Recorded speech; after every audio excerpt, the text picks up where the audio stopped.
The Sentinel Hotel's service corridor smelled like industrial cleaner and stale champagne. I ducked out during the rehearsal break, needed the bathroom, needed a minute away from watching Thaddeus play Prince Charming. My daughter deserved better than his performance.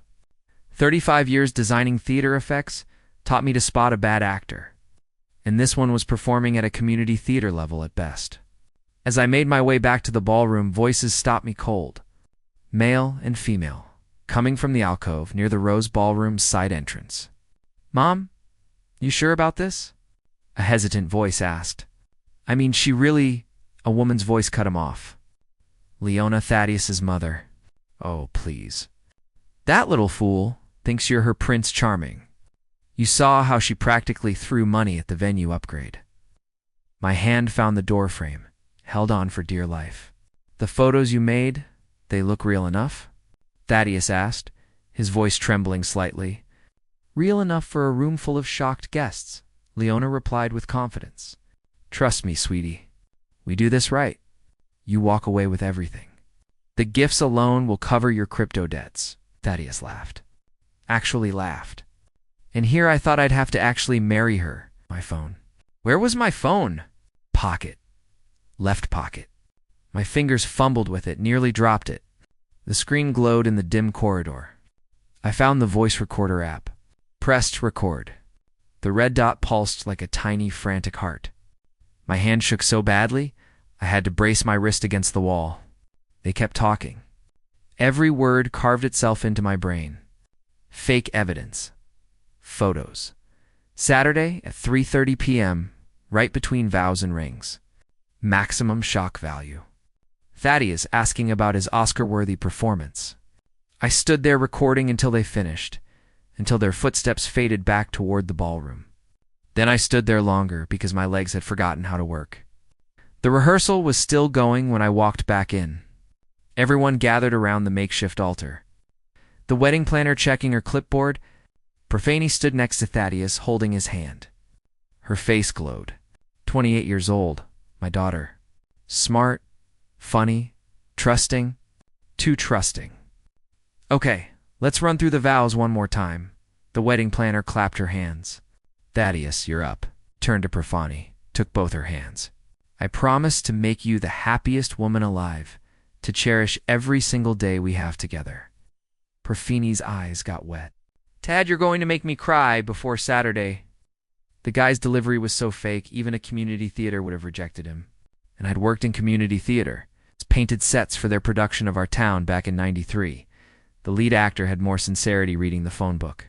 Beautiful. Really beautiful. My voice came out hoarse. "Anyone else need coffee?" "I'm getting more." Nobody answered. I walked to the refreshment table anyway, picked up the pot with both hands, because one hand was still shaking. The cup rattled against the saucer when I set it down. Coffee slopped over the rim. Lamoule, isn't it? Leona appeared beside me. She smiled. A shark sizing up a seal. I smiled back. Two could play the terrible actor game. "I'm so glad our children found each other," she said. "Yeah, glad you look pale." "Wedding jitters for the father of the bride." Something like that. She patted my arm and glided away. I watched her cross the room to Thaddeus. "Whisper something in his ear." He nodded. She whispered again. He nodded again. The balcony. I needed the balcony. Made it outside. Loosened my collar. Portland air hit my face. Cool and damp. February in Oregon. The city stretched out below. Lights starting to flicker on as afternoon dimmed toward evening. My phone felt heavy in my pocket. I pulled it out, played back the first 10 seconds of the recording just to make sure. Just to confirm I hadn't hallucinated the whole thing. Leona's voice came through clear. "That little fool thinks you're her Prince Charming." Ice. My jaw clenched. Knuckles went white around the phone. Inside, the rehearsal continued. I watched through the glass doors. The wedding planner positioned people, adjusted angles. Profani laughed at something Thaddeus said, kissed his cheek. Saturday, they were planning this for Saturday. 3 days away. The wedding was in 3 days. I went back inside for the final run-through. Stood in my designated spot as father of the bride. Leona stood in her designated spot as mother of the groom. She caught my eye across the room, smiled sweetly. Asterisk, my face muscles strained as I forced a smile back. The wedding planner reviewed the timeline.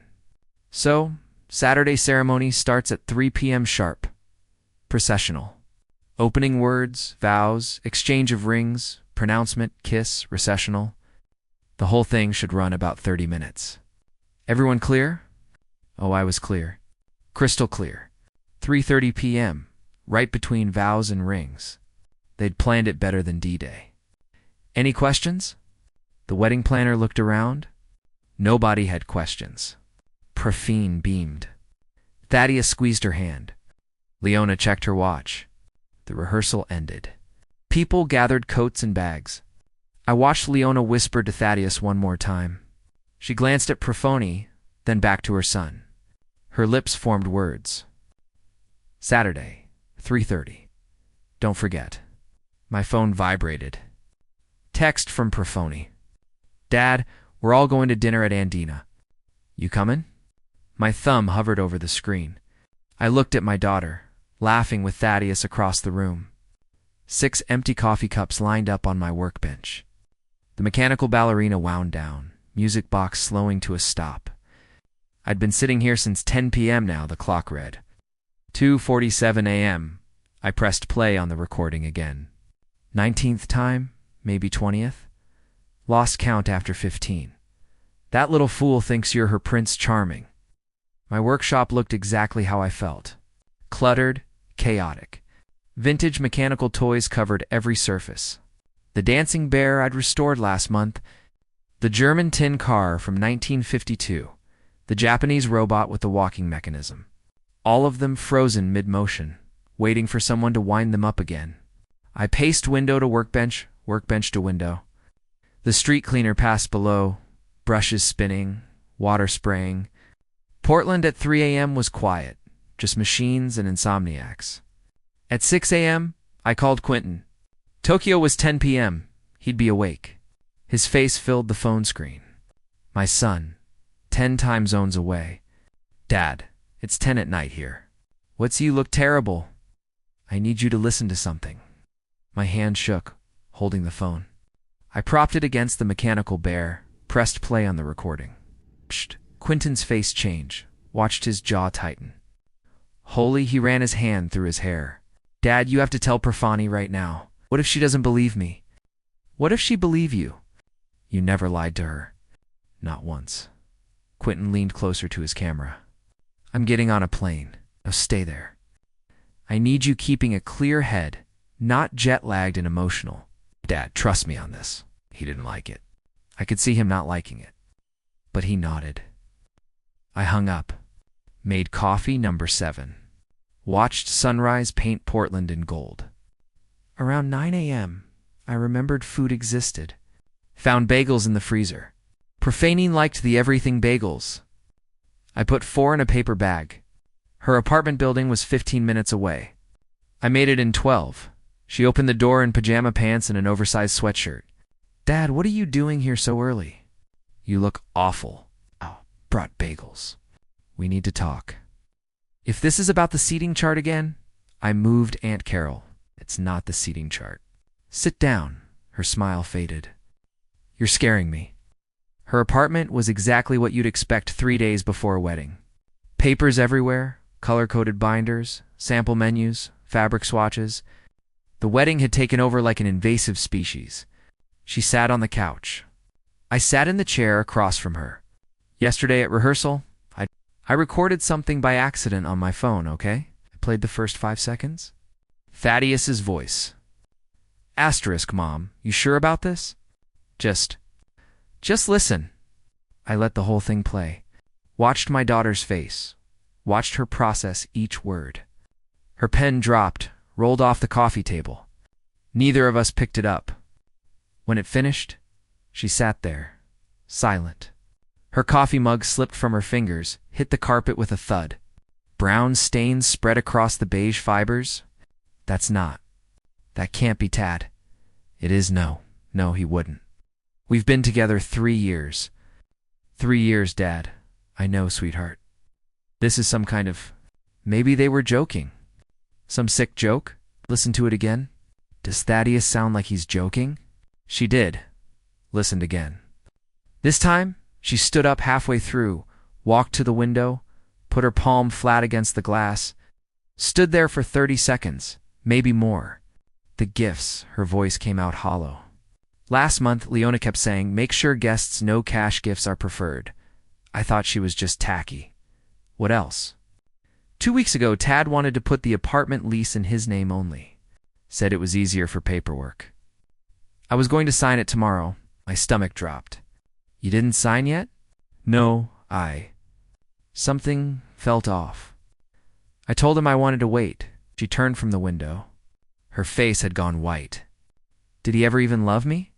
That question, the worst question, the one I'd been asking myself all night? I think he did once. Before the debts. Before his mother got her hooks deeper. It's supposed to make me feel better. It's supposed to make you understand this isn't your fault. She slid down the wall. Just collapsed into a sitting position, knees pulled up, started crying. Not pretty crying, the kind that comes from somewhere deep. I got down on the floor next to her. My knees cracked loud enough to echo. 60-year-old joints protesting. Put my arm around her shoulders. I'm so stupid. You're not stupid. You're trusting. There's a difference. Not anymore. We sat there on her floor for maybe 10 minutes. We both watched that coffee stain spread. It was like we'd forgotten how basic physics worked. Then she wiped her face. Rough, angry swipes. Stood up fast, pulled out her laptop. I want them to feel this. What I'm feeling right now? Pure? No. Worse than this. I want them humiliated, destroyed. What are you saying? She looked at me directly. Her eyes weren't soft anymore. You worked in theater for 35 years. You know how to put on a show? Pause. So, let's give them one they'll never forget. Her phone buzzed. Text from Thaddeus. Morning, babe. Can't wait to see you tonight. Love you? She stared at the screen. Showed it to me. What did he say? He says he loves me. You going to respond?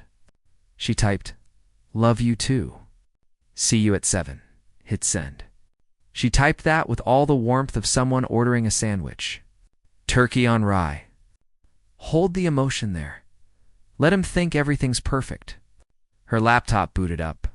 She opened a document. Wedding day schedule. Final PDF glowed on screen. Color-coded timeline. Vendor contacts. Guest list with 127 names. They want a show at 3:30 p.m., right between vows and rings. Her finger hovered over the delete key. Let's give them a different show. Click. The file disappeared. I pulled my chair closer to the screen. Okay, but we're going to need actors. What? Her phone buzzed again. Text from Leona. Profani, dear. Confirm the photographer for Saturday. Can't wait to capture every moment. Profini showed me the screen. Profini's laptop screen glowed blue in the late morning light. The deleted wedding file had left a gap. Now we needed to fill it with something better. Actors, I said. We'll need about 40. She looked at me. Where do we get 40 actors in 6 days? Portland Center Stage. I worked there 35 years. I pulled out my phone. Let me call Sylvia. Sylvia Douglas answered on the third ring. Lemuel Parker. I haven't heard from you since you retired? What? 5 years. 6. Listen, Syl. I need a favor. A big one. How big? Remember that production of The Sting we did in '98 where she interrupted? Excitement cutting through the phone. Oh, I like where this is going. Keep talking. I need actors. About 40 of them, and they need to be convincing as wedding guests. When? Saturday. Pause. This Saturday, as in 6 days from now. Yeah, Lim. This is either the craziest thing you've ever asked me, or the best role of my life. I'm in. We spent the next hour laying it out. Profani took notes, sketch diagrams. The plan crystallized. Stage a fake wedding with actors playing guests. Let Thaddeus and Leona execute their scheme there while being recorded. Gather evidence for legal action. The real wedding would happen nowhere. The fake wedding would happen everywhere that mattered. By Monday morning, we had appointments. First stop, Philemon Crawford's office downtown. My attorney for 20 years. His gray suit matched his gray hair, matched his gray filing cabinets. Let me understand. Philemon leaned back in his leather chair. You want to stage a fake wedding ceremony to catch your daughter's fiancé committing fraud? More or less, Lem. I've been your attorney for 20 years. This is creative. Is it legal? He flipped through law books, tapped his pen against a legal pad. Define legal. You're not entrapping them. They planned this independently. You're just providing an alternative venue for their crime. So document everything. Audio, video, witnesses. Make sure nothing you do could be construed as entrapment. And for the love of God, don't let Profoni actually sign anything that day. She won't. It won't be a real ceremony. Then technically you're staging a theatrical performance where the antagonists happen to commit actual crimes. Grinned. This is why I went to law school. Next, venue hunting. We needed someplace identical to the Sentinel Hotel's Rose Ballroom. Drove across town to the Vintage Plaza Hotel on SW Broadway. The manager met us in the lobby. So you're looking for a venue for this Saturday? Yes. It's a family event. Small wedding reception. We have the Crystal Ballroom available. It's nearly identical to the Sentinel's Rose Ballroom, actually. I tried not to look too eager. Is that right? Same designer? 1920s? Same layout? People book the wrong one by accident sometimes. Perfect. I'll take it. That afternoon, Profani planted the first seed. She texted Thaddeus. Hey babe, my dad switched photographers. Found someone cheaper through a friend at his old theater. His response came fast. Oh, I like the one we had. I know, but Dad's paying and wanted to save money. You know how he is about his pension? Asterisk? Yeah, I guess. As long as the photos turn out okay, it will. Everything's going to be perfect. Can't wait. Love you. She showed me the exchange. He took the bait. Good, now they think they're controlling the narrative. Tuesday morning, I visited Portland Center Stage. The building smelled the same. Paint and dust and decades of stories. Sylvia met me in the prop room pushing a vintage costume rack that barely fit through the doorway. It took 3 attempts and 2 scraped knuckles. Theater people never learn the concept of measure twice. Move once, I said. She laughed. Says the man who once built a castle wall 6 inches too wide for the stage. We pulled out makeup kits, costume pieces, planning materials. She'd already called 20 actors, all available, all eager. What about money? She asked. How much per actor? 3 hours of work, professional rate, $105 each? I did the math. $4,200. My pension savings, 6 months of careful budgeting gone in one afternoon. Done, I said. That evening, I withdrew the money. The ATM had a $1,500 daily limit. 3 transactions over 3 days. I stood in my kitchen Tuesday night, counting $100 bills like a budget crime boss. My mechanical bear collection watched judgmentally from the shelf. Then it hit me. I was pacing my workshop, reviewing venue photos, checking sightlines. 11 p.m., the mechanical ballerina wound down again. I'd forgotten to wind it back up. And suddenly, my brain supplied a memory. Leona's face at the rehearsal, her hand reaching out to shake mine, her voice saying my name. I stopped, knocked over the German tin car. It crashed. Springs scattered across the workbench. Grabbed my phone with shaking hands. Called Sylvia. Sil, we have a problem. A massive problem. What happened? I'm an idiot. Leona met me at the rehearsal. We talked. She's seen my face. Oh, that's all you've got? The whole plan falls apart if she recognizes me. She paused, then laughed. Lim, you worked in special effects for 35 years. How many times did you transform actors into completely different people? That was different. That was exactly the same. Come to the theater tomorrow morning. I'll make you into someone even your own mother wouldn't recognize.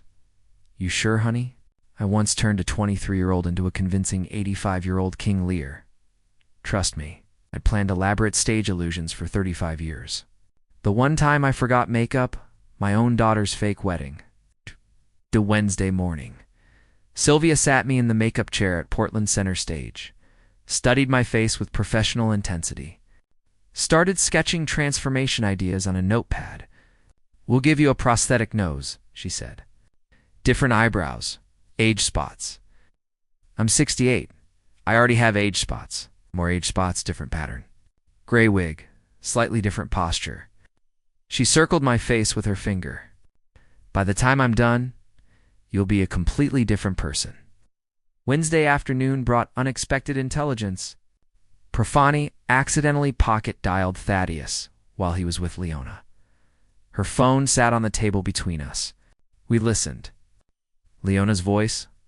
You look exhausted, sweetheart. Thaddeus couldn't sleep. I keep thinking about Mom. What if something goes wrong? Nothing will go wrong. I've done this before. That's what worries me. What if someone remembers? What if? Leona's voice sharpened. Your father left us with nothing? Nothing? You think I wanted to do this? I was a respected notary. I had dignity. Thaddeus quiet. I know. Leona softer. This is our way back. One more time and we're clear. Your debt's gone. My retirement funded. Then we're done. Promise. Promise. Profoni ended the call, looked at me. She lost her license. Previous fraud, probably. And her husband left her broke. I said, they're desperate people making terrible choices. Does that make it better? No, but it makes them human. Wednesday night, 9:47 p.m., Thaddeus texted Profini babe. Mom's asking if she can bring a friend to the ceremony, a notary, to witness the signatures.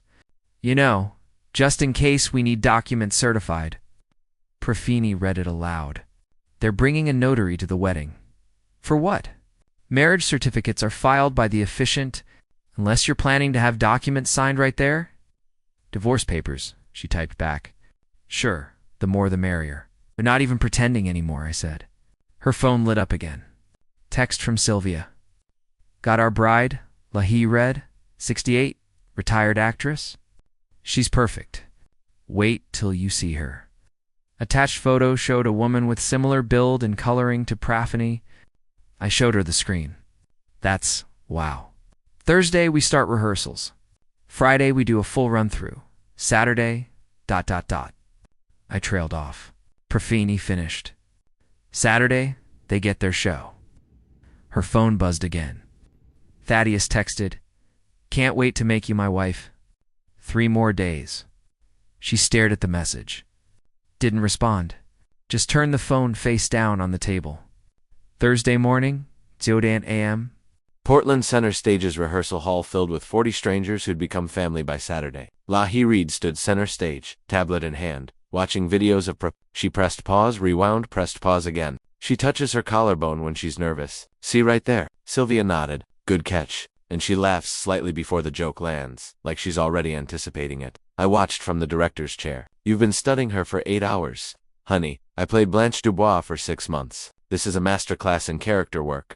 Across the room, an actor playing Uncle Raymond raised his hand. So, I'm supposed to have a boat. I checked my notes. 22-foot fishing boat. You take it out on the Columbia River. What kind? Baylor. You bought it used in 2018. It needs engine work. He wrote this down. This is the most detailed background I've ever gotten for 3 hours of work. Watching 40 actors quiz each other on fictional family drama was like a very weird improv class. They sat in folding chairs with index cards testing each other. What's Aunt Rose's cat's name? Mr. Whiskers wrong, Mr. Mittens. Start over. By Thursday afternoon, they'd moved to improvisation. 2 actors practiced wedding small talk. Actor 1 as Aunt Martha. Did you hear about the honeymoon? Actor 2 as Cousin Beth Aruba, right? 2 weeks uncoachive I coached from the sidelines. Good, but Martha, you're more judgmental. Like you disapprove of the expense. Actor 1 adjusted her tone. 2 weeks in Aruba must be nice. In my day, we went to Cannon Beach and called it luxury. Better. That's Martha. LaHaye approached during a break. You know these people well. Every family gathering for 32 years.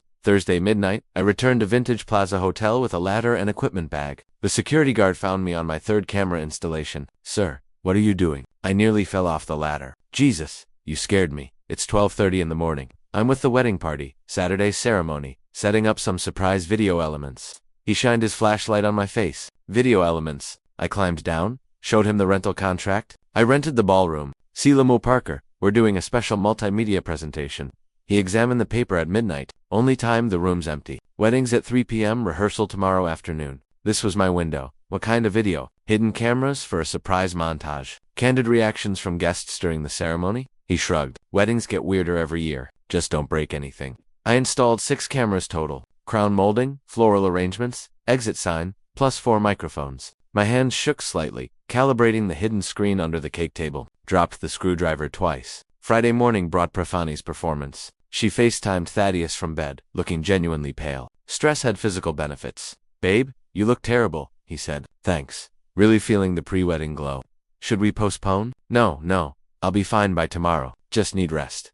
You're sure? Mom says, she interrupted. I'm sure. Don't come over. I don't want you getting sick. Bad luck anyway, right? Seeing the bride before the wedding? That's just a superstition. Humor me. I'll see you at the ceremony. Promise. Okay, love you. You too. She ended the call. Dropped the act immediately. Sat up straight. I watched from her doorway. The Academy Award goes to ... double quotes too much. Perfect. He bought every second. Friday afternoon, Philemon came by for final legal checks. Recording devices in place, 6 cameras, 4 microphones, visible consent signs, small print on programs. This event is being recorded. That covers you legally. The moment they attempt fraud on camera, you're golden. What if they don't go through with it? Then you've thrown an expensive fake wedding, but based on their text about the notary, they're going through with it. I'll be watching from the real venue with the actual guests, recording everything on my end, too. He smiled. Lem, I've handled divorces for 30 years. This is the most creative justice I've ever seen. Friday evening, we sent corrected invitations to the real guests. Mass text. Important. Venue changed to Vintage Plaza Hotel, 422 SW Broadway. Surprise for Profani and Thaddeus. Please keep confidential. Park in underground garage. Enter through side entrance. Ceremony 3 p.m. My actual Aunt Martha texted back immediately. What's going on? Why the change? Long story. Trust me, it's important. Please don't mention to the bride or groom. This is very strange. Lem, I know. Please trust me. Fine, but you owe me an explanation.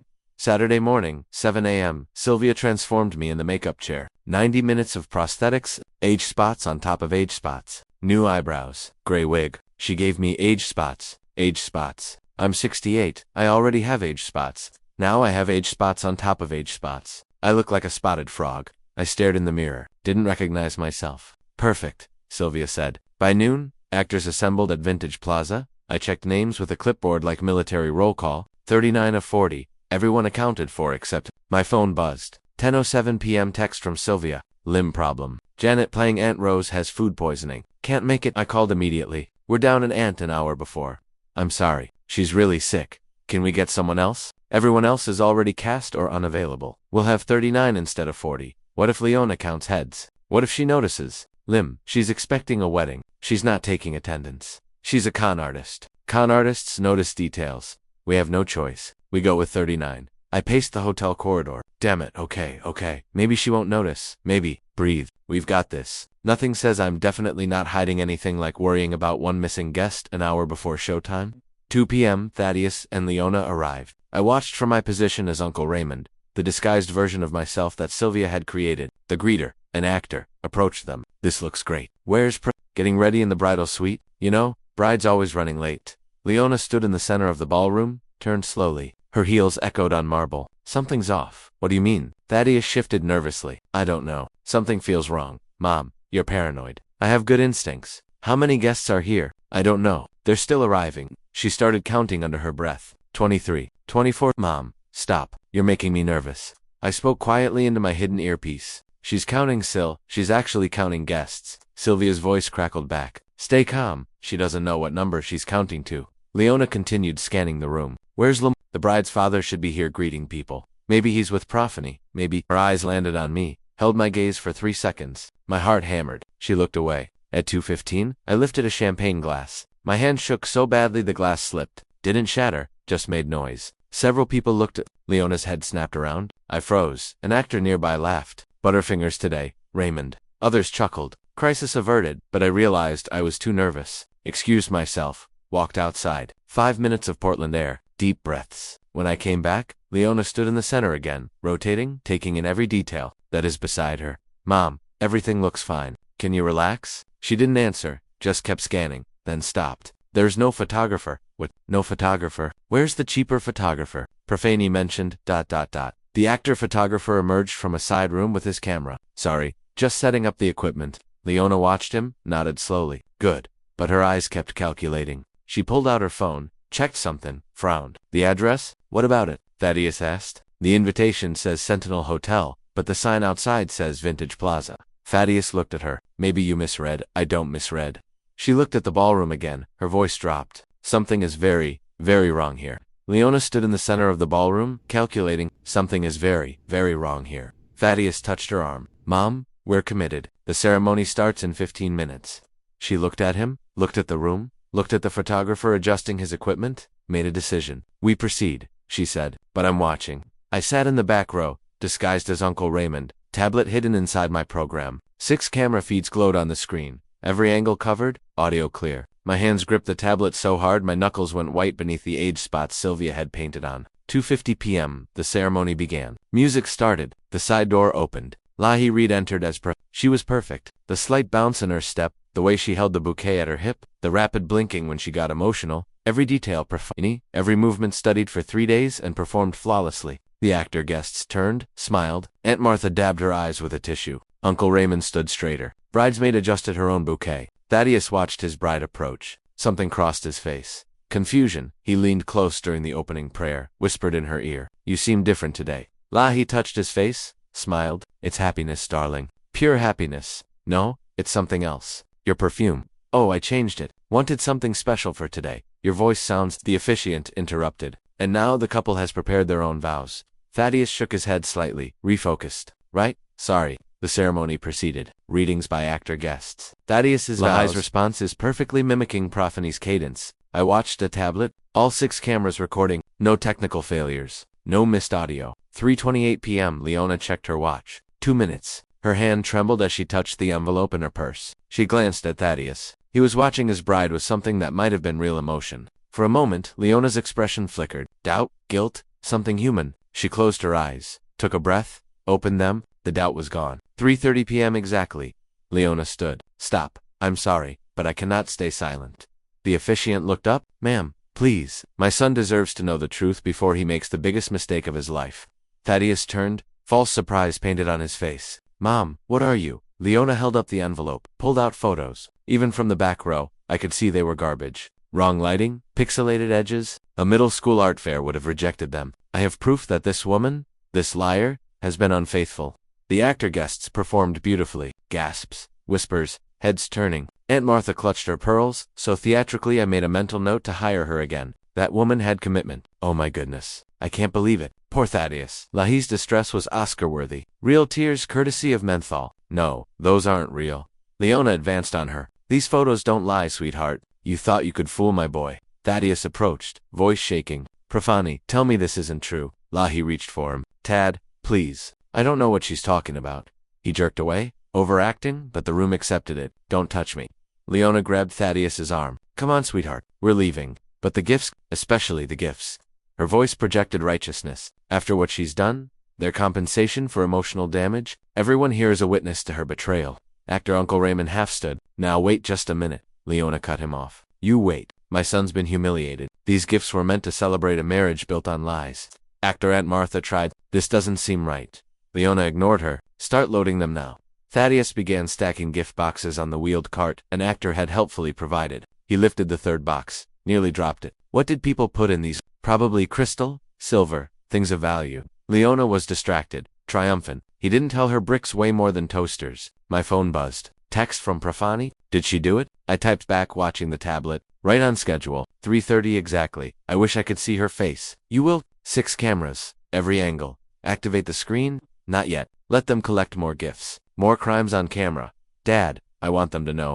30 seconds. I promise. Leona and Thaddeus worked systematically. 10 boxes. 15-20. Every movement recorded, every word about compensation captured. 3:33 p.m., I tapped the tablet 3 times. Under the cake table, the hidden screen illuminated, 48 inches of LED embedded horizontally beneath the white tablecloth, positioned so anyone near the gift table would see it reflecting on the floor. Leona reached for another box, paused. What's that light? Thaddeus didn't look. What light?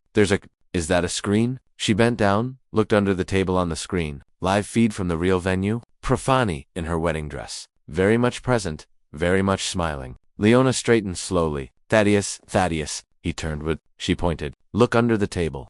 Thaddeus crouched by the cake table, stared at the screen. Profani waved at the camera. Her lips moved. He read them. Hi, Ted. Behind her, the real Aunt Martha appeared, waved, then real Uncle Raymond, more real guests, all waving, all very much not in this ballroom. Thaddeus stood slowly, turned to face the room, really looked at the guests for the first time. That woman in the third row, he'd never seen her before in his life. That uncle in the back, different nose, different everything. He grabbed Leona's arm. Mom. His voice cracked. Mom, these aren't the real guests. Leona scanned faces, her expression shifted. Triumph, to confusion, to dawning horror. What? The bride Lahi watched them with an amused smile. She reached up, touched her hair, gripped the wig at the hairline, and pulled. The wig came off smoothly, gray hair styled differently beneath. Lahi took a theatrical bow. Thank you for the applause. On the hidden screen, Profani leaned toward the camera. Hi, Leona. Surprise. Leona stared. What is this? What's happening? Remember your plan. Profani's voice came through speakers I'd hidden in the floral arrangements. Humiliate me at 3:30. Take the gifts. File for divorce Monday. Really creative. Unfortunately for you, I heard about it last Saturday. I appeared on screen next to I recorded your conversation at the rehearsal. Every word. Thaddeus's voice came out. Dad, her dad is everything you just did. I kept my tone even. Recorded 6 cameras, 4 microphones. Asterisk, fraud, defamation, attempted theft of property. Leona found her voice. You can't. This isn't legal. Philemon appeared on screen. Attorney Philemon Crawford. Actually, it's perfectly legal. You planned a crime independently. We simply provided an alternative venue for you to commit it while being documented. Around the room, the unmasking began. Actor Aunt Martha removed her wig. Sorry, honey. Theater Vertigo player? This was fun though. Actor Uncle Raymond peeled off his beard. Portland center stage. Lim's an old friend. 40 people removing disguises at once looked like the world's weirdest flash mob. Uncle Raymond's beard came off and revealed a woman. That was entertainment. Lahi stepped forward, still in the wedding dress. But wait, Lahi read. I've played Blanche Dubois, Lady Macbeth, and now you're victim. This was the best role. Leona backed away. You're all actors. Sylvia emerged from a side room with her production clipboard. Every single one. Well, except the real Profani. She's 6 blocks away. Thaddeus turned to his mother, voice breaking. Mom, they played us. They completely played us. This is entrapment. Entrapment. I walked down the center aisle. Actors stepped aside. I wiped the last makeup off with a cloth. Let my real face show. Entrapment requires law enforcement to induce you to commit a crime you weren't already planning. You planned this last week. I recorded it. You just executed your plan exactly as discussed. You can't prove anything. I held up my phone. 6 cameras. Audio recorded from the moment you entered. Would you like to hear the part where you said these gifts are ours as compensation? Leona grabbed Thaddeus's arm. Don't say anything. Not a word. We're leaving. Detective Rogers is probably waiting at the exits by now. She dragged him toward the side exit. Come on, Mom. Maybe we should. No, we're leaving now. She pushed the door. It opened before she reached it. Detective Tom Rogers stepped through. Plainclothes, badge on his belt. 2 uniformed officers behind him. Leona Morgan. She froze. Who are you? He showed his badge. Detective Tom Rogers, Portland PD. We need to talk about what just happened here. I'm not saying anything without my attorney. That's your right. But we have video evidence of attempted fraud, defamation, and theft. Multiple witnesses. You might want to cooperate. Thaddeus suddenly pulled away from his mother. I'll cooperate. I'll tell you everything. Leona grabbed his arm. Thaddeus, shut up. He wrenched free. No, Mom, I'm done. This is insane. At the police station, 4 p.m. Rogers sat across from Leona in the interrogation room. Thaddeus had been taken to a separate room immediately. You have the right to remain silent. After Miranda rights, Leona spoke. I want my lawyer. I'm not saying anything. Fair enough. While we wait for your attorney, let me show you something interesting. Rogers slid a tablet across the table. Case file open. 2019 Bend, Oregon. A woman named Leona Morgan, that's you, was investigated for a similar scheme, wedding fraud. Charges were dropped due to insufficient evidence. Leona's face went pale. That case was dismissed because the victim didn't want to press charges. Embarrassed. Sound familiar? He swiped to another file. 2017 Eugene. Another wedding situation. And patterns becoming clear. I want my lawyer. He's on his way. But here's the thing, Miss Morgan. This time we have video. Crystal clear. 6 angles. Audio. You planned it. You said it out loud. And you tried to execute it. This time there's no getting out. Leona tried to smash the screen when Rogers first showed it to her. She brought her purse down hard. It bounced off. Screen didn't crack. I'd used the same material we build breakaway props from. Irony tasted sweet. Her phone buzzed. Text exchange with her attorney, that Rogers photographed. Leona, they have video. Everything. Attorney, how much video? Leona, all of it. The whole ceremony. Me accusing her, taking the gifts, everything. Attorney, that's problematic. Leona, fix this. Attorney Leona, if they have what you're describing, there's nothing to fix. We're looking at plea bargains, not dismissal.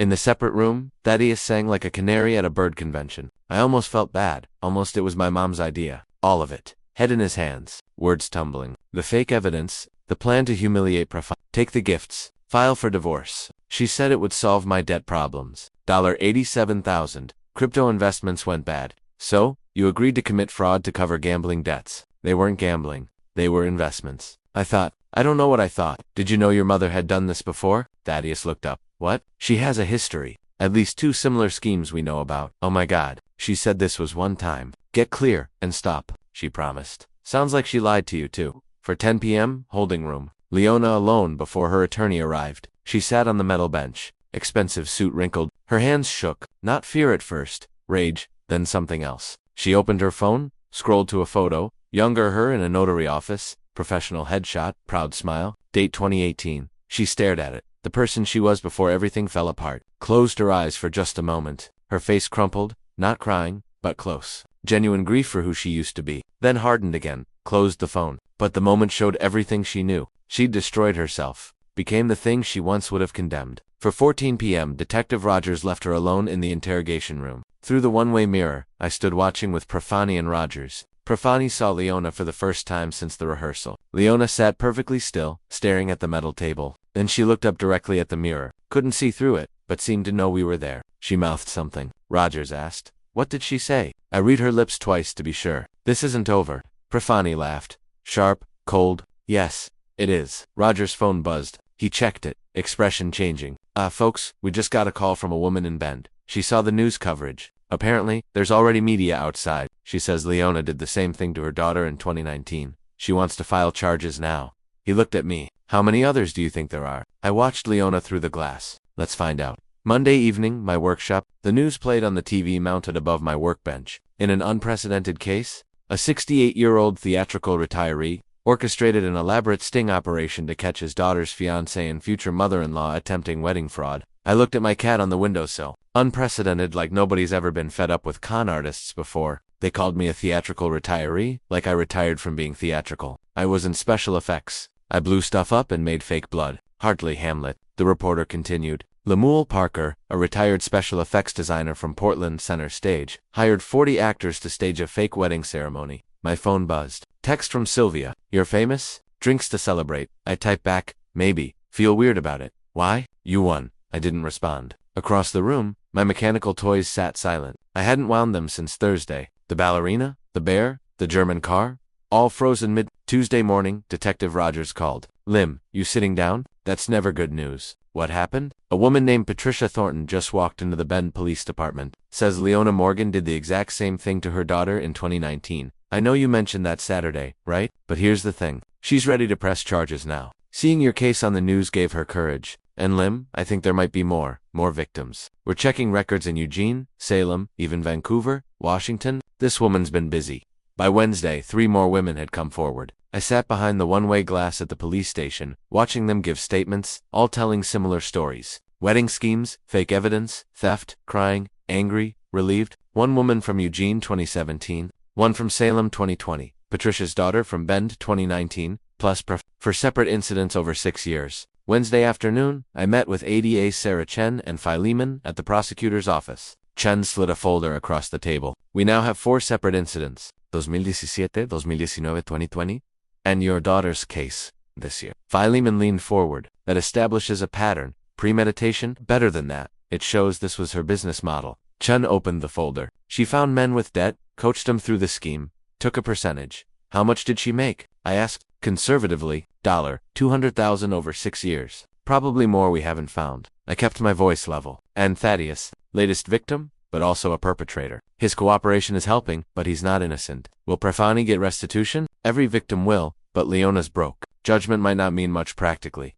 I drove home through afternoon traffic, stopped at a red light near a pawn shop, saw a woman inside talking to the clerk. Not Leona, just a woman. But I thought about desperation, about what people become when they're drowning. Thursday morning, Thaddeus received an envelope at his mother's house where he'd been staying. Plain white, no return address, typed message inside. I learned about this later, but Detective Rogers told me Thaddeus's hands shook reading it. The letter said, "I can make the evidence disappear. Asterisk $50,000. Details to follow." Thaddeus showed his mother. Her voice rose with hope. Someone's offering to help make the evidence disappear, for $50,000. Mom, we don't have that. She gripped the letter. We get it. This is our way out. How do we your car? My jewelry? We borrow the rest. Thaddeus, this is a gift. He hesitated. What if it's a scam? She laughed. Manic edge to it. A scam. Someone scamming scammers. That would be rich. They spent Thursday afternoon liquidating everything. I sat in my car outside the pawn shop without planning to. Just happened to be driving past. Watched through the window as Leona sold her jewelry. She sold jewelry for 30 cents on the dollar. The pawn shop guy practically cackled. I didn't know people actually cackled outside cartoons. She was crying. The pieces clearly had sentimental value. A necklace, earrings, a bracelet. I thought about calling it off, warning her about the trap. Didn't drove to an empty parking lot. Sat there 20 minutes, phone in my hand. Didn't call, just sat. Thursday evening, 6:47 p.m., Thaddeus's finger hovered over the confirm button on his banking app. Leona watched over his shoulder, both holding their breath. He pressed it. $50,000 gone. They fell for anonymous helper, will make evidence disappear for cash. I've seen better plots in community theater, murder mysteries. Friday morning, Detective Rogers called, sounded triumphant. They did it. Transferred the full amount at 6:47 p.m. yesterday. The prosecutors test. Yep. We now have them on attempted witness tampering. That's a separate felony. I didn't sound happy. Good. You don't sound thrilled. They're idiots. They fell for the most obvious trap. That's kind of the point. I know. Just ... They're so desperate, they can't even see straight. Lim. They were going to destroy your daughter's life. Remember that? I remember. I hung up, poured bourbon, didn't drink it, just stared at the glass. Thursday night at 11:47 p.m., my phone rang. Unknown number, Mr. Parker. Patrick Holmes from the wedding. I remembered. You played Cousin Marcus. What can I do for you? Well, there's a problem with my payment. Problem? You were paid $400 like everyone else. That's the thing. I thought it was $500. We had a deal. I pulled up the contract on my laptop. Patrick, I have the signed agreement right here. $400 you signed it. I must have misunderstood. Look, I'm a little short this month. If you can't cover the extra $500, if I can't, long pause. I'd hate for the defense to find out the wedding was staged with paid actors. Might complicate your case. Ice in my voice. Are you threatening me? I'm just saying, $500 would help me keep quiet. Otherwise, I might need to talk to someone about what really happened. Give me a day. 24 hours. Then I call Leona's lawyer. I dropped my coffee mug. Didn't break. Rolled under the table. Pressed the phone hard against my ear. 2:17 a.m. Couldn't sleep. Called Philemon. We have a problem. A massive problem. He answered groggy. Lim, it's 2 in the morning. Patrick Holmes, one of the actors. He's blackmailing me. Says he'll tell the defense everything unless I pay him. Suddenly alert. How much? $500. But it's not about the money. If he testifies that we staged it with paid actors, the defense will argue entrapment, false evidence, prosecutorial misconduct. It could destroy the whole case. Pause. Or it could be exactly what we need. What? Let him go to the defense. Don't stop him. Are you insane? Trust me. This could work in our favor. How could this possibly? Let me make a call. Don't pay him. Let him make his move. I paced my workshop until dawn. All my mechanical toys sat silent around me. Dead batteries, unwound springs. The place felt like a graveyard. Sylvia stopped by Friday morning. Looked around. You okay? Asterisk place feels dead. I couldn't explain why I'd let everything run down. Friday morning, 9:30 a.m. Patrick walked into defense attorney Marcus Webb's office. I sat in my car outside watching, gripping the steering wheel. Considered going in. Stopping it. Didn't inside. Patrick sat across from Webb. Mr. Holmes, you said you have information about the wedding ceremony. Yeah, the whole thing was fake. Staged paid actors. Webb leaned forward. Explain. Lemuel Parker hired 40 of us. Portland theater people. $400 each. We memorized names, played fake guests. Even the bride was an actress. Webb wrote frantically. This couldn't validate the entire case. Evidence obtained through fraud I know. Thought you should know. Why are you coming forward? Patrick shrugged. Parker underpaid me. $500 short. I'm a little bitter. We can potentially compensate you for your time if you testify. Patrick smiled. He played bitter, underpaid actors so well, I actually believed him. Should have given him 500. He earned it. That would be great. Oh, one more thing I should mention. Yes, I've been working with the prosecutor's office as an informant. This entire conversation is being recorded. Webb's pen froze Friday afternoon, 2 p.m. Philemon's office. I didn't sit. Paced between filing cabinets, bookshelf, window, couldn't be still. Patrick was working for you the whole time. Philemon sat calmly. For the prosecutor, technically. But yes. You didn't tell me. No. Why the hell not? Because your reaction needed to be genuine. If you'd known Patrick was faking, your panic wouldn't have been authentic. I didn't sleep for 2 days. I thought the whole case was collapsing. I know, I'm sorry, but it worked. I stopped pacing. Faced him. What else haven't you told me? Nothing else. That was the only element you didn't know about. How do I believe you? He met my eyes. You don't. You decide whether the outcome was worth the manipulation. That's a shitty answer. It's an honest one. He pulled out a legal pad, drew a diagram flowchart showing all layers of the plan. The core was mine. Fake wedding, actors, recording, but around it more circles. Patrick's double agent role, the prosecutor's witness tampering test, media strategy to flush out victims. He drew the plan like a conspiracy theory. I expected red string connecting photos. Very a beautiful mind except with more felonies. The core plan was yours. Fake wedding, actors, recording, that was brilliant. But courts don't always care about brilliant. They care about evidence that can't be challenged. So I added insurance. Patrick, if the defense got desperate enough to contact him, we'd know they were willing to use compromised testimony. That gives us leverage. You set up their attorney to fail. I gave their attorney an opportunity to do the right thing. He chose poorly.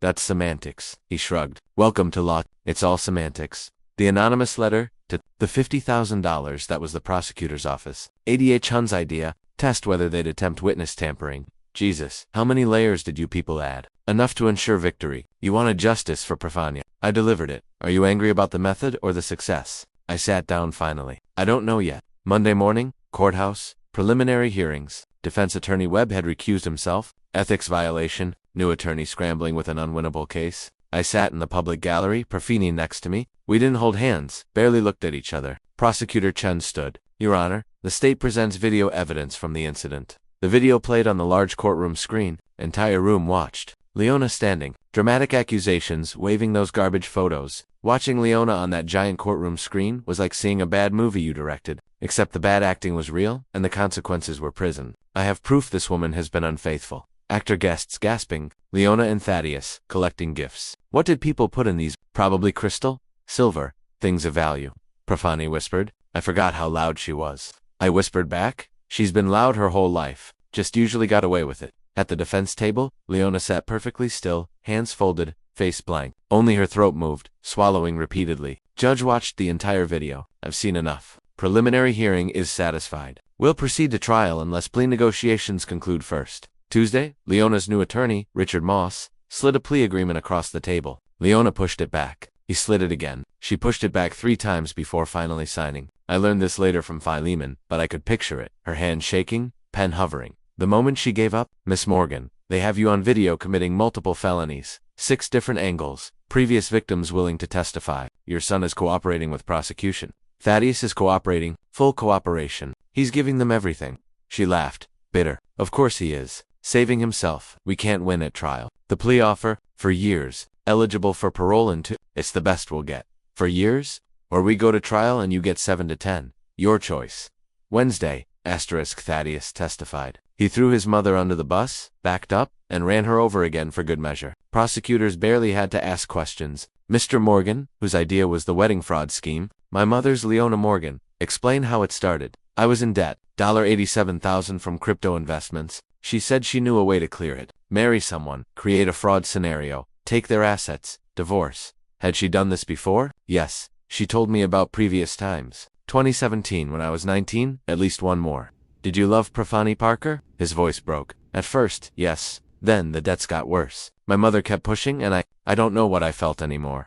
He didn't look at his mother once, kept his eyes on the prosecutor, on his hands, on the ceiling, anywhere but her. Leona watched on the courtroom monitor. Not rage on her face, just resignation, betrayal, acceptance that this is who her son really is. Lunch, recess, courtroom emptied. Leona sat alone at the defense table. Thaddeus was escorted past her to a separate exit. Thaddeus, quiet. He stopped, didn't turn around. I'm sorry, I made you into this. You're sorry you got caught.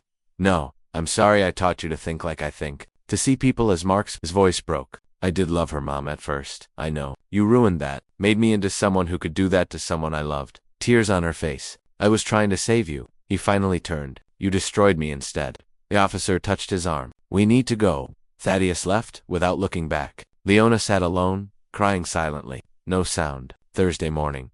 Sentencing. Judge Torres looked down from the bench. Ms. Morgan, you orchestrated a sophisticated fraud scheme targeting vulnerable young men with financial problems. You coached them to deceive women who trusted them, causing emotional and financial harm. You've shown no remorse. The court sentences you two for years in state prison, eligible for parole after 2 years served, plus restitution of $125,000 to be divided among your victims.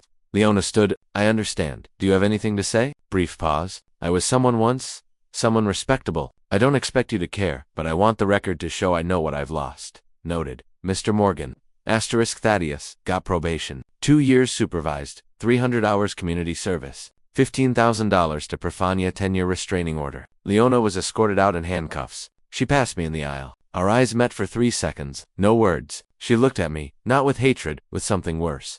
Understanding. Her expression said, you won, but what did it cost you? I looked away first. Profani touched my arm. It's over. Yeah, you did it. You protected me. Yup. She noticed my tone. Dad, you okay? Let's go home. I drove home. Sat in my car in my own driveway for 15 minutes before going inside. The following Thursday, a letter arrived. Prison envelope. I opened it standing in my workshop. Read once, read again, sat down heavily. Lemuel, you took everything. My freedom, my son, my last shred of dignity. I'm not asking for forgiveness. I don't deserve it and wouldn't believe you if you gave it. But I want you to understand something. I was someone once, a professional, proud. Your daughter probably doesn't know this, but I volunteered at women's shelters. I helped people. Then my husband left. I made mistakes trying to survive. Lost my license. Lost my identity. I became what I fought against. You did the right thing stopping me. Your daughter is lucky to have a father who protects her so completely. I just wonder who's protecting you from what this victory is costing. Your mechanical toys have stopped. I noticed at the hearing your hands were still. Men like us, we need our rituals.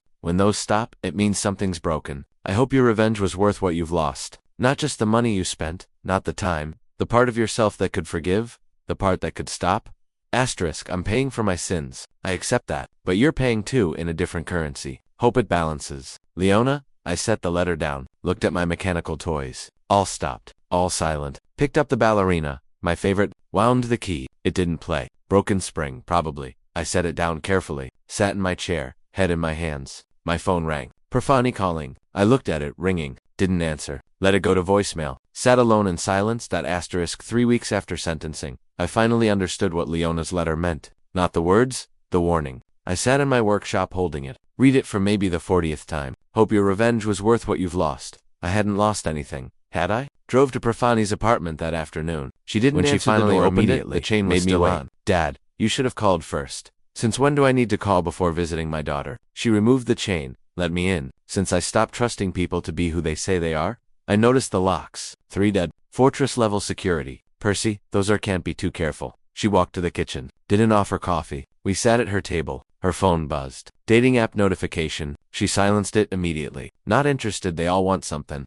Sweetheart, the threat's gone. Thaddeus has a restraining order. Leona's in prison. She laughed, bitter. You think they were the only threats? Dad, everyone's a potential threat now. What do you mean? A guy at work asked me to coffee yesterday. Nice guy, design department. Known him 2 years. And I said, no. Want to know why? She looked at me, because my first thought was, what does he want? What's the angle? Is this the setup? I spent 20 minutes analyzing whether coffee was code for something. The words hit like a physical blow. Percy, it's just coffee. Dad? Just coffee. And I can't even trust that anymore. I sat back. What have I done to you? You saved me, but I don't know if I can ever trust anyone again. That night, video call with Quentin. 2 a.m. his time in Tokyo. Dad, you look terrible. Thanks. That's helpful. I mean it. You're not sleeping. I can tell I'm fine. His voice got firm. No, you're not. And neither is Percy. I talked to her yesterday. She's ... She's broken. I was protecting her. I know. And you did. But at what cost? I got angry. What was I supposed to do? Let them destroy her. He softened. No. You did the right thing. I just wish the right thing didn't cost so much. I deflated. Me too, son. Me too. The next week, I did something I'd never done. Made an appointment with a therapist, Dr. Helen Morrison. Sat in her waiting room for 10 minutes before the first session. Almost left twice. Forced myself to stay. The magazines were from 2019. I read about old news and thought, at least some things age badly for everyone. What brings you here, Mr. Parker? My son thinks I need help, my daughter's broken, and I got a letter from prison that won't leave me alone. Tell me about the letter. I explained everything. The fake wedding, the sting, the trial, Leona's letter about costs. She listened, then asked, do you regret what you did? I don't know. I did what I had to do. But was it worth it? What if you'd done nothing? Long pause. She would have been destroyed, married him, lost everything, been publicly humiliated. So you chose between one kind of damage and another. That's a terrible choice. Most important choices are. Meanwhile, Thaddeus was doing community service at a homeless shelter, serving food, washing dishes, head down, avoiding eye contact. He met a man there, Marcus, 68, reformed con artist. They talked during break. Marcus washing dishes beside him. First time doing this. Community service. Court ordered. I figured you got that look. Guy who just realized he's not who he thought he was. I had it too, 20 years ago. What were you in for? Fraud. Pension scheme. Took money from people who couldn't afford to lose it. That stopped working. How'd you come back from that? I didn't. Not all the way. You don't come back from hurting people. You just learn to live forward. I wrote her a letter. Apology. She hasn't responded. She won't. Probably won't even open it. Then why'd I write it? Because it wasn't for her. It was for you. Admitting what you did out loud. Profania had received that letter. It sat on her kitchen counter for days. Unopened. She circled it like it might explode. When I visited again, I saw it. That from Thaddeus? Yeah, you going to open it? I don't know. Part of me wants to read what he has to say. And the other part wants to burn it unopened. Let him wonder if I ever saw it. Both are valid choices. Which would you do? I considered. I'd probably read it, then burn it. But that's me. Small smile. That sounds about right. 6 weeks after sentencing, I found a therapy group for fraud victims. People who'd been through what Profani experienced. I found something. Group for people who've been through what you went through. Dad, I don't want to talk about this with strangers. They're not strangers. They're people who understand.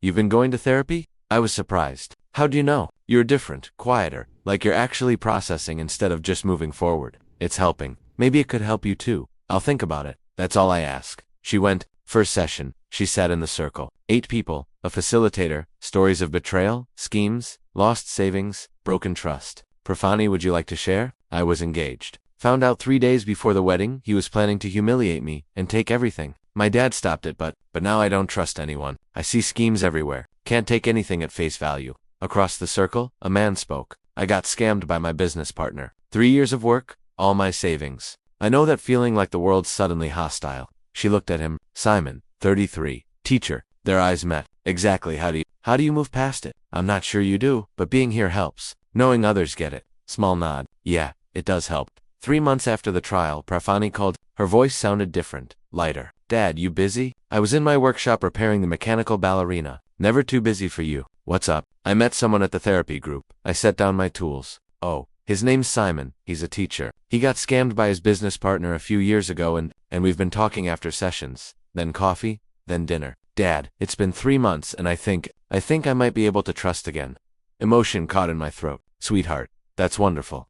I want you to meet him. Dinner this weekend? I'd love that, Dad. Yeah, thank you for the therapy group. For not giving up on me. Never. I'd never give up on you. Saturday evening, October, 6 months since the fake wedding that changed everything. I stood in my workshop before leaving. All the mechanical toys worked again. The bear, the German car, the dancing robot. Months of patient repair. Each one a small victory over breaking. Only the ballerina remained. I'd saved her for last. Drove to Profani's new apartment. Nicer neighborhood. Fresh start. I noticed she only had 2 locks now. Progress. She opened the door, smiling. Dad, come in. Simon's here. He stood immediately. Firm handshake. Direct eye contact. Nervous, but not hiding it. Mr. Parker, it's really good to finally meet you. Profani has told me a lot about you. All good, I hope. Honestly, some scary parts too. But I respect what you did for her. I studied him. What did I do? Protected her when it mattered. Even when it cost you. Profania called from the kitchen. Simon, don't let him intimidate you. He smiled nervously. Too late, but that's okay. Dinner was home-cooked.